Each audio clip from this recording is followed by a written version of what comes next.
Hello and welcome back to the Boxing Today show, brought to you by the Boxing Index. This is episode 5. Sorry that we've been away for a while. Don't really have any excuses for that. Today we'll be talking about the boxing that happened over the weekend, starting with Errol Spence Jr. against Danny Garcia over in America. Happened in Texas at the AT&T Stadium. There was I think there was 16,000 fans there, which is good to see, obviously.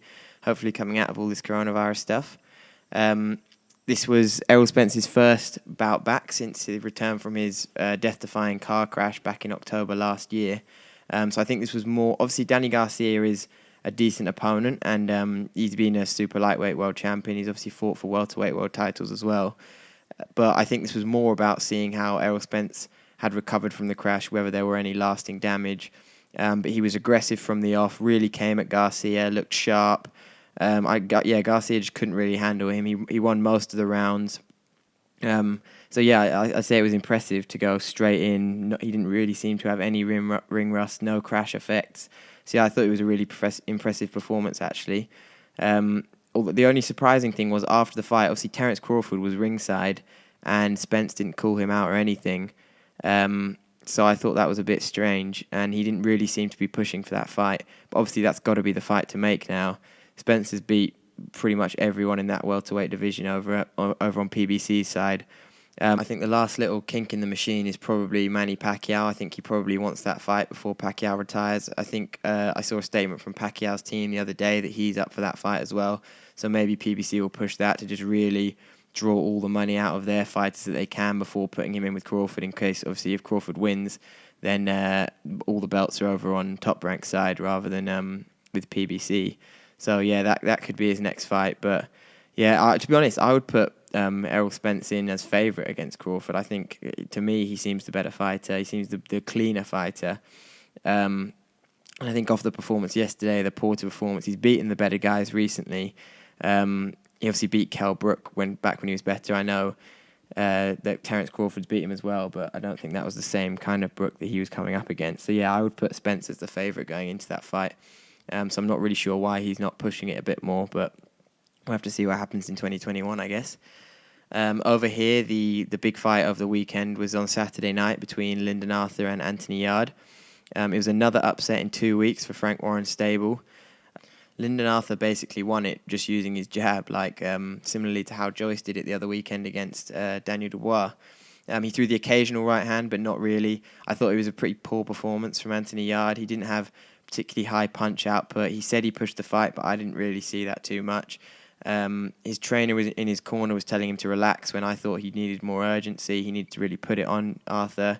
He had poor footwork. He couldn't pin Arthur down in any of the corners, so Arthur was just jabbing, moving, and he never really got close to him, so he could never unleash any combos. I think it just showed poor boxing IQ, to be honest. It reminds me a little bit of Chris Eubank Jr., who seems to have all the talent in the world. It's really fast, move well, has great stamina, but he just doesn't have the boxing IQ to be able to beat someone. That's why he's lost to the likes of George Groves and Billy Joe Saunders. And I think that Yarde has that similar problem, losing to Kovalev and Arthur, who just have the better boxing IQ. And obviously, Eubank Jr. has managed to change his ways, or it seems like it, with having Roy Jones Jr. as his trainer. And a lot of people after the fight were calling for Yarde to sort of change some of his team around, and maybe that wouldn't be such a bad idea. He's now fallen at these last 2 hurdles, so I think he definitely has to look at something around him maybe. There were calls of robbery after the fight, which I think were just ridiculous. Yarde only pushed the fight properly in the last round. It was close, but I don't think you can ever call that a robbery. I think the only card that was ridiculous was the 117 to 111 in Yarde's favour, because I don't really see how any judge could have given him that many rounds. A fight I would really like to see that could be a good one for Yarde next would be Yarde against Bolotniks, the winner of the light heavyweight golden contract. I think their styles would mix really well. They'd both get in close, throw a lot of punches. And I think a fight like that would suit Yarde, and it wouldn't be too far a step down, but I think it would help him bounce back. I think Lyndon Arthur should just push on to bigger and better things. Maybe he could even get a title shot. I'm not sure that the rematch is in his best interest, to be honest. On the undercard of that was the youngster Dennis the Menace McCann, who's obviously touted for big things. He got another win to move to 8-0, so yeah, hopefully he starts moving on to tougher fights soonish. Not to rush him, but I think he needs to be challenged at this point. There was also boxing on Friday night between Billy Joe Saunders and Martin Murray. I thought it was an okay performance from Billy Joe, not his best. He began the fight boxing well, and then around round 8, he got dragged into a bit of a dogfight and was wrestling a bit too much. I thought he was getting hit by stuff that he doesn't normally get hit by, so his defense and his reactions weren't quite as good as normal, but he has been out of the ring for 13 months, so that's understandable. And he did seem to gas a bit as well, but again, that's probably down to ring rust. In fairness, he did land some huge uppercuts quite a few times throughout the fight. I just don't think that was the fight to motivate Billy Joe, and he basically admitted that afterwards as well, saying that he wants the bigger fights, and I think he's looking at that Canelo against Callum Smith winner, or even Demetrius Andrade or Daniel Jacobs, or he could even try and go down to middle and get Jamal Charlo or Golovkin. I think it's going to be difficult for him. He's been an avoided fighter, and I think that's for a reason, because he's probably not the best payday in the world. He's going to give you a hell of a tricky day's work, might even beat you, and he's just a nightmare in the build-up because he'll just talk so much trash in the build-up, and so you're not going to have like a quiet 3 months leading up to your fight.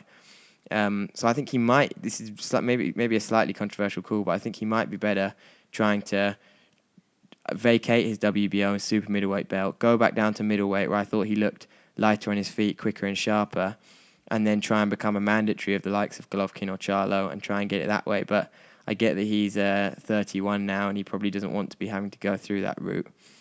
On the undercard was James Tennyson, who got yet another huge KO since making what has been a very successful move up to lightweight. He has got some serious power, but after the fight, obviously Johnny Nelson said that he could beat Gervonta Davis right now, which caused quite a stir on Twitter. It's obviously a huge step up from Josh O'Reilly, especially considering that only just in 2018, so not even too long ago, he lost by KO to Tevin Farmer, who's not particularly powerful and only has 6 KOs in 36 fights. So I'm not really sure he'd be able to cope with the power of Gervonta Davis, but I guess if he landed first, you never know. But I think that was a bit of a stretch from Johnny Nelson. Shannon Courtney was also on the card. She landed a huge right-hand one-punch KO to bounce back from her loss to Rachel Bull last time out. And I can't really see her pushing for anything other than a Rachel Bull rematch next. She probably needs to avenge that before trying to move on. We also heard over the weekend after the Anthony Yarde versus Lyndon Arthur fight with an interview with Frank Warren that he confirmed the Daniel Dubois injuries after her. Eddie Hearn called that Frank Warren and Queensberry Promotions might have been stretching the truth a bit in terms of Dubois' injury. And Frank Warren released doctors' reports confirming 2 breaks in Dubois' eye socket and a statement that the doctor said that Dubois could have ended his career due to permanent vision loss if he'd carried on. So I guess that clears up that whole debacle. And then, just finally, there was the news that Logan Paul and Floyd Mayweather will be fighting in another one of these strange YouTube gimmick fights, but this time with one of the greatest of all time. It's been described as they call it a super exhibition, and it'll be on February 20th. So I'm not actually sure how much of a boxing fight this will actually be, or whether it can even go on Mayweather's record, because they're talking about Logan Paul maybe being his first ever loss. But I don't think that can even happen in an exhibition. It will be interesting to see what the rules are, because obviously with the Mike Tyson-Roy Jones Jr. fight, that seemed like it was going to be a normal fight, and then the rules came out and it just really wasn't. But I'd say that in terms of the rules, that's probably as far as my interest goes.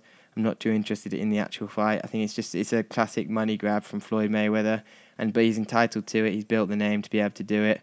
But yeah, he's fighting a guy who's 0-1. He's lost to another YouTuber who wasn't even a professional boxer. I actually quite like Logan Paul as a guy, but I just don't really like his fighting persona. It's quite cringy and arrogant, and obviously has no track record to back it up at all.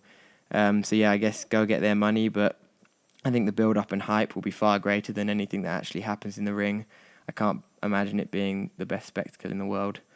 So that's all we have time for today. Make sure to go visit our website at www.boxingindex.co.uk and go check out our social medias at Boxing Index, and make sure to like and subscribe to this YouTube channel for more. Thanks. Bye.